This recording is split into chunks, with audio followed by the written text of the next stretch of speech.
Welcome to Around the Weird.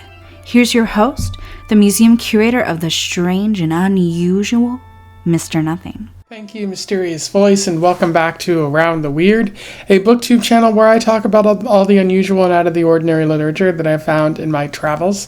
Today it is Poetry Thursday, and it is also Spooktober, October, although I'm not talking about Edgar Allan Poe, at least right now.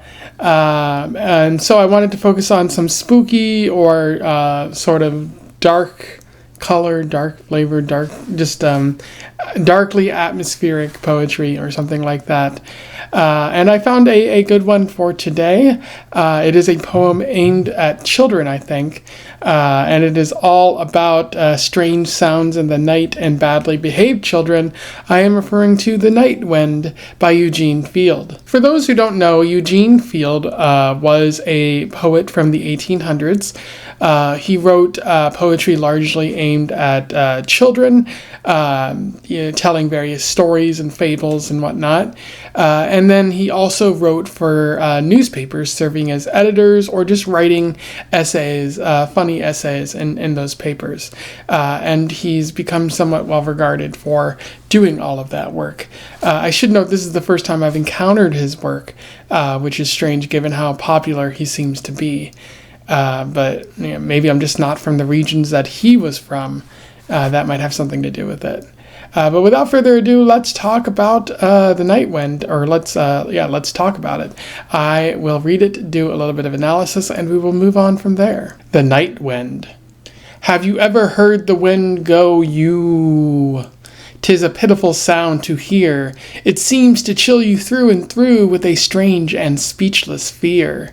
'Tis the voice of the night that broods outside when folk should be asleep, and many's the time I've cried to the darkness brooding far and wide. Over the land and the deep, whom do you want, O lonely night, that you wail the long hours through? And the night would say in its ghostly way, you. My mother told me long ago, when I was a little tad, that when the night went wailing so, somebody had been bad. And then when I was snug in bed, whither I had been sent, with the blankets pulled up round my head, I'd think of what my mother said, and wonder what boy she meant. And who's been bad today, I'd ask, of the wind that hoarsely blew, and the voice would say, in its meaningful way, you. That this was true I must allow. You'll not believe it though. Yes, though I'm quite a model now, I was not always so. And if you doubt what things I say, suppose you make the test. Suppose when you've been bad some day and up to bed are sent away from mother and the rest. Suppose you ask who has been bad, and then you'll hear what's true, for the wind will moan in its ruthless tone. You. So that was The Night Wind in terms of analysis. There's a little bit worth talking about with this poem. The first thing worth noting is the sort of narrative that's going on.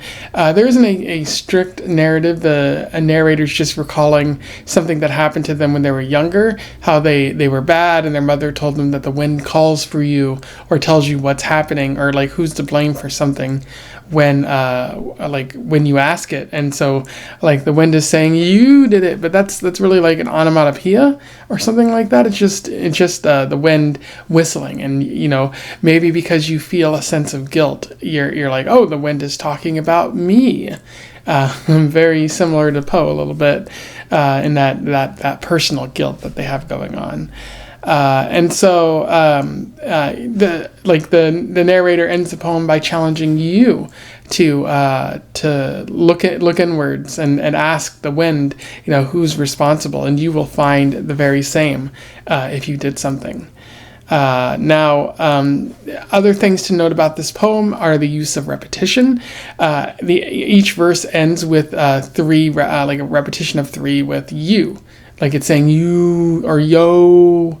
I think it's supposed to mean you, but it's spelled Y-O-O-O-O, just a bunch of O's there. But I think, yeah, it's just there, and it punctuates the end of each poem, which is interesting. And then there's also the use of rhyme in this poem, but it doesn't feel consistent throughout. But you see this early in the poem where it says, "Have you ever heard the wind go you? 'Tis a pitiful sound to hear. It seems to chill you through and through." So already a rhyme, A, B, or A, B, A, B. "It seems to chill you through and through with a strange and speechless fear. 'Tis the voice of the night that broods outside when folk should be asleep.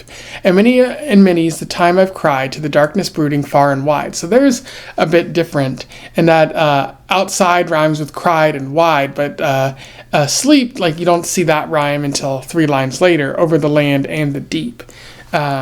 I don't exactly know what Eugene Field is going for here, but it sort of makes the poem more melodic. Maybe not flowing as easy, because it definitely gets you hung up as you're reading it, because you're expecting a rhyme and there is not one. But I think this one might be meant to be sort of spoken aloud or sung, making it kind of melodic there. But I guess the disjointed nature adds to the creepiness factor of the poem. Yet ultimately, I think what Eugene Field is doing here is he's evoking a different type of horror.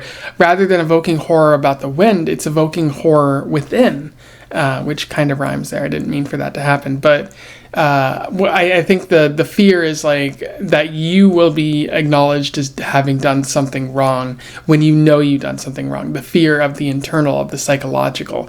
It's not like necessarily very complex, but it's very like straightforward there. Like Eugene Field is trying to evoke that. There's something weird about the wind saying that, but it's more to do with the fact that the wind is acknowledging your guilt rather than making creepy noises or anything like that. Anyway, those are my thoughts on The Night Wind by Eugene Field. Pretty fun poem, certainly quite spooky, and a poem that I'm going to recommend that you check out. I'll put a link to it in the description. Let me know your thoughts in the comments below. I would love to have a conversation with you about this. Otherwise, don't forget to like, share, and subscribe so that more people can find out about this poet or this poem if they don't already know about it. And until then, I wish you the best of luck in your weird and windy at night travels. Farewell.